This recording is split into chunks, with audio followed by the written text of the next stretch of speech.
and I would encourage consumers to push back and to shop around in circumstances where they're being told they can only buy a large quantity at a very high price. Thank you.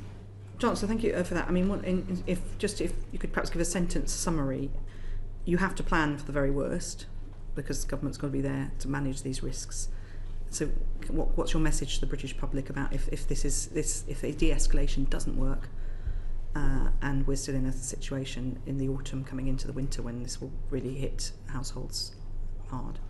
What I would say is that we are much too early, less than 2 weeks into the conflict, to have any certainty about what things would look like when the next energy price cap is determined at the end of May for July. And we will work flat out to try and de-escalate this conflict, and crucially, from an economic perspective, to get vessels moving again in the Strait of Hormuz.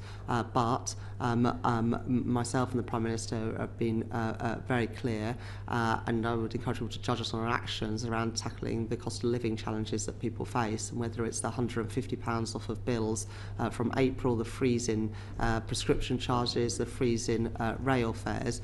We recognise that for too many people the cost of living is still a real day-to-day challenge, and we will do everything we can to support. So are you able to just say we are making plans if there are? As I've already confirmed, we're looking at all eventualities, but the root cause of this is the challenge in getting oil and gas out of the Middle East, and so the best way to deal with this is to address that at core, at the root. Great. Chancellor, could we turn to growth? You're 20 months into a 5-year, so a third the way through this term. You've talked about the National Wealth Fund, planning reform, a new industrial strategy as some of the things that you've done to drive growth. But if we look at some of the OBR's assessments, obviously there's been an upgrade, a modest one, very modest one for the next 2 years, and a downgrade for this year. One of the issues that is around the cost of employment and the cost of energy, which is actually putting a real impact on unemployment.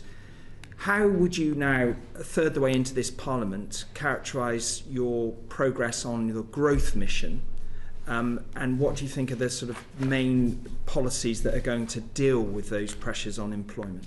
Yeah. So last year we were the fastest growing European country in the G7, and that's also forecast to be the case this year. But the truth is, growth both here and around the world, especially in advanced economies, is not as strong as we would like it to be, which is why I've always said that growth is the #1 mission of this government.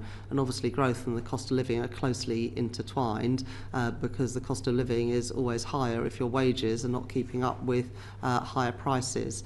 Now, the Office of Budget Responsibility forecast that the average person would be £1,000 better off by the end of this Parliament than they were at the start. That's a huge improvement compared with the last Parliament, where people were worse off on average at the end than they were at the start. But I'm under absolute no illusions that there's more to do, both to grow the economy and to ensure that people feel in all parts of the country the benefits of that growth. And there's a number of things coming in this year that I am confident will have a positive impact. So, for example, the Planning and Infrastructure Act that I mentioned earlier only got royal assent at the end of last year.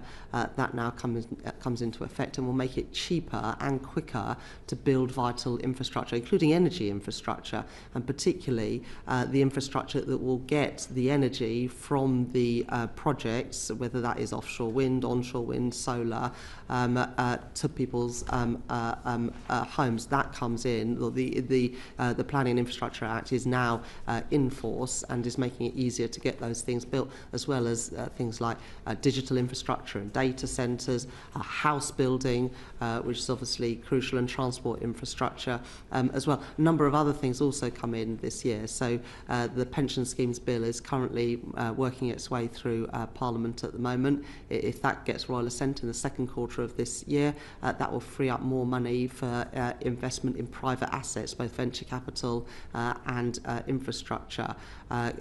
I mean, can I just interject Yeah, sure. there briefly? I don't think anyone would dispute the potential for those things to make a meaningful difference.